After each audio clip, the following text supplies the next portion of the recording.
Hello friends, welcome to Hollywood in Hindi. एक बार फिर हम आपके लिए एक ज़बरदस्त मूवी लेकर आए हैं। F1 हाल ही में रिलीज़ हुई एक अमेरिकन स्पोर्ट्स ड्रामा मूवी है। IMDb पे इसकी रेटिंग 7.9 आउट ऑफ 10 है। ब्रैड पिट ने इस मूवी में सॉनी हेज का लीड रोल प्ले किया है, जो कि 30 साल के लंबे गैप के बाद F1 रेसिंग में वापसी करता है, अपने एक पुराने टीममेट की डूबती हुई अंडरडॉग F1 टीम को बचाने के लिए। हेज एक ओल्ड स्कूल ड्राइवर है और आज की टेक्नोलॉजी काफ़ी आगे निकल चुकी है। वो कैसे इस टीम में ट्यूनिंग बैठा पाता है और इस टीम को कहाँ तक ले जा पाता है, यही इस मूवी में हम देखने वाले हैं। मूवी स्टार्ट होती है और हम हेज को एक वैन में सोता हुआ देखते हैं। कोई उसे आकर जगाता है। ठंडे पानी में वो अपना मुंह डुबाकर वो हल्का फुल्का वर्कआउट करता है। फिर वो रेडी होने लगता है।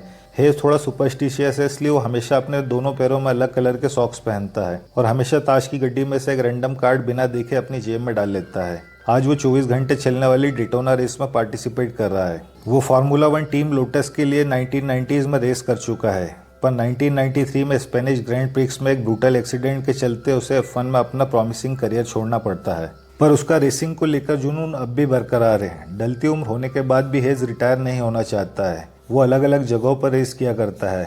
आज की 24 घंटे वाली डेटोना रेस भी वो जीत जाता है और निकल पड़ता है अपने सफ़र पर। वो एक वैन में ही रहता है, उसका कोई फिक्स ठिकाना नहीं है। नेक्स्ट सीन में हम देखते हैं कि हेज एक लॉन्ड्री में बहा 1000 का पेम्पलेट देखते हुए कुछ सोच रहा होता है। तभी वहाँ उसका एक पुराना टीममेट और दोस्त रूबन उससे मिलने आता है, जो कि अब एक F1 टीम एपेक्स जीपी का मालिक है। रूबन उससे कहता है कि उसका सेकंड ड्राइवर दूसरी टीम में भाग गया है और उसे एक सेकंड ड्राइवर की तलाश है। वो हेज को बताता है कि वो काफ़ी कर्ज में है, लगभग $350 मिलियन, और अगर उसकी टीम इस सीजन में परफॉर्म नहीं कर पाई तो इन्वेस्टर अपने हाथ खींच लेंगे। अब सिर्फ 9 ही रेस बची और वो अपने दोस्त हेज से हेल्प मांगता है। वो चाहता है कि हेज उसके लिए ड्राइव करे। पहले तो हेज मना करता है, पर कुछ सोचकर वो टीम ज्वाइन करने का मन बना लेता है। सिल्वरस्टोन में टेस्ट ड्राइव वाले दिन हेज की मुलाकात team principal Casper, technical director Kate और बोर्ड मेंबर पीटर और टीम के एग्जिस्टिंग ड्राइवर जोशुआ पियर्स से होती है। जोशुआ एक अकड़ू ड्राइवर है जिसका फोकस काम से ज़्यादा नेम, फेम, सोशल मीडिया और फॉलोअर्स पर होता है, पर उसे भी पता है कि अगर टीम डूबी तो उसका करियर भी खत्म हो जाएगा। हेज को मॉडर्न फार्मूला 1 कार को समझने में शुरू में थोड़ी दिक्कत आती, पर वो पीछे हटने वालों में से नहीं है। ट्रायल में वो कार क्रैश भी कर देता है, पर कार में दिक्कत कहाँ आ रही ये भी वो बताता है। यहाँ टीम प्रिंसिपल कैस्पर उसकी काबिलियत पहचान लेता है और वो उसको फुल टाइम ड्राइवर के तौर पर अपनी टीम में जगह दे देता है। एपेक्स जीपी टीम के नए ड्राइवर सॉनी हेज का नाम अनाउंस होते ही मीडिया में हलचल मच जाती है कि आखिर 30 साल बाद दोबारा हेज क्यों F1 में वापस आया है। एक प्रेस कॉन्फ्रेंस के दौरान जब हेज और जोशुआ साथ में होते तो जोशुआ हेज को इंसल्ट भी करता है। तभी एक रिपोर्टर हेज पर एलिगेशन लगाते हुए उसकी पर्सनल लाइफ से रिलेटेड कई सवाल पूछता है, पर हेज कामली सिचुएशन को हैंडल कर लेता है। हेज की पहली रेस काफी खराब जाती है। एक अच्छा स्टार्ट मिलने के बाद भी टीम लास्ट पोजीशन पर आती है। हेज इंस्ट्रक्शंस फॉलो नहीं करता और उसकी कार अपने ही टीममेट जोशुआ की कार से भिड़ जाती है। अगली रेस के बाद हेज रूबन से कहता है कि तुम्हारी कार्स कबाड़ है, इनसे रेस नहीं जीती जा सकती।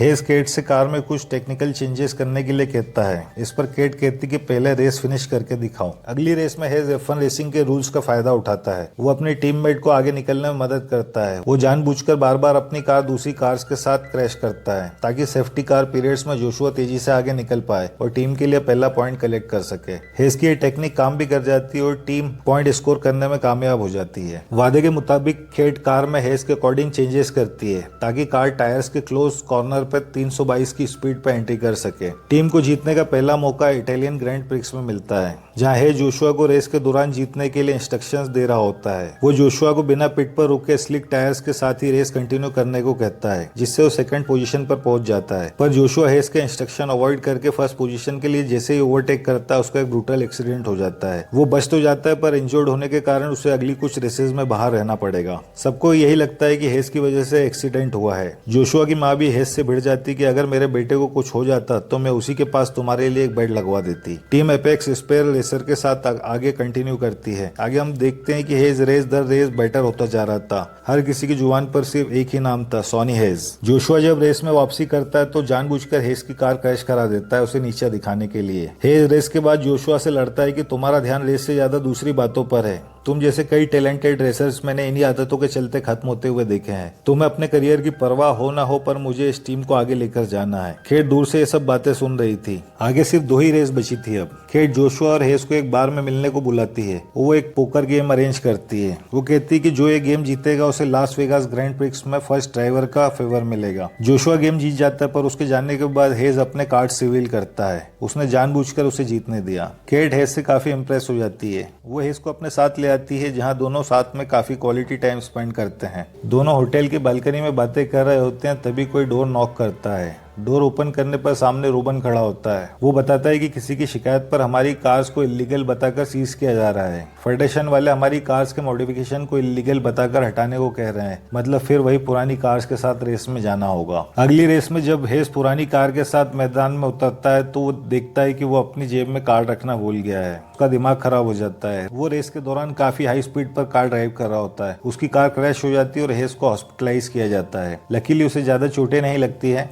उधर रूबन को ये बात पता चल जाती कि 1993 के एक्सीडेंट में हेस की जान जाते जाते बची थी। उसे काफी सीरियस इंजरीज हुई थी, जिसके बारे में उसने कभी भी रूबन को नहीं बताया। रूबन नहीं चाहता था कि हेस को कुछ भी उसकी वजह से हो। वो उसे अपनी टीम से निकाल देता है। हेस जब अपना सामान पैक करके वहां से जा रहा होता है तो बोर्ड मेंबर पीटर आकर उससे मिलता है। यहाँ पीटर रिवील करता है कि उसी ने फेक डॉक्यूमेंट्स बनाकर फेडरेशन में कंप्लेंट की थी ताकि टीम एपेक्स हार कर बाहर हो जाए। वो बताता है कि उसके पास टीम के लिए एक बड़ा बायर भी है। वो हेस को अपना कार्ड देकर कहता है कि तुम इस नई टीम के मेंटोर बन जाओ और मेरे साथ मिलकर काम करो। हम दोनों काफी पैसा बनाएंगे। अबू धाबी ग्रैंड प्रिक्स के पहले जोशुआ अपनी माँ के सामने कन्फेस करता है कि उसके एक्सीडेंट में हेस की गलती नहीं थी। वो अपनी गलती के कारण क्रैश हुआ था। इधर हेस पीटर का ऑफर ठुकरा कर वापस आ जाता है और रूबन से एक लास्ट चांस मांगता है। हेस कहता है कि आज चाहे मेरी जान ही क्यों न चली जाए, पर मुझे इस रेस में उतरना है। फेडरेशन को भी अब पता चल चुका था कि कोई भी मॉडिफिकेशन इलीगल नहीं है। वो कार्स पर से अपना बैन हटा लेते हैं। मतलब हेज और जोशुआ अपनी उन्हीं कार्स के साथ आज रेस में उतरेंगे जिन्हें वो चाहते हैं। सीजन की आखिरी रेस शुरू होती है और सारे रेसर ट्रैक पर निकल पड़ते हैं। रेस के दौरान हेस की कार जॉर्ज रसेल की कार से भिड़ जाती है और रेड फ्लैग मिल जाता है। सभी कार्स अपने पिट्स में अपनी कार्स को मेंटेन करने लगते हैं, पर पिछली रेस में एपेक्स टीम के पास रिजर्व टायर्स बचे थे जो वो इस रेस में यूज कर सकते हैं। मतलब सारी कार्स पुराने टायर्स के साथ और टीम एपेक्स की दोनों कार्स नए टायर्स के साथ रेस शुरू करने वाले हैं। हेज और जोशुआ अपने जबरदस्त टीम वर्क के चलते 3rd और 4th पोजीशन गेन कर लेते हैं, पर जोशुआ को आगे निकालने के लिए हेज लुइस हैमिल्टन की कार का रास्ता ब्लॉक करता है। पर लुइस हैमिल्टन आगे निकलने के चक्कर में जोशुआ की कार से भिड़ जाता है। जोशुआ और लुइस दोनों की कारें रेस से बाहर हो जाती हैं, पर हेज हार नहीं मानता। वो अपने एफर्ट से ये रेस फर्स्ट पोजीशन पर फिनिश करता है और अपनी टीम को सिक्योर करने में कामयाब हो जाता है। Apex team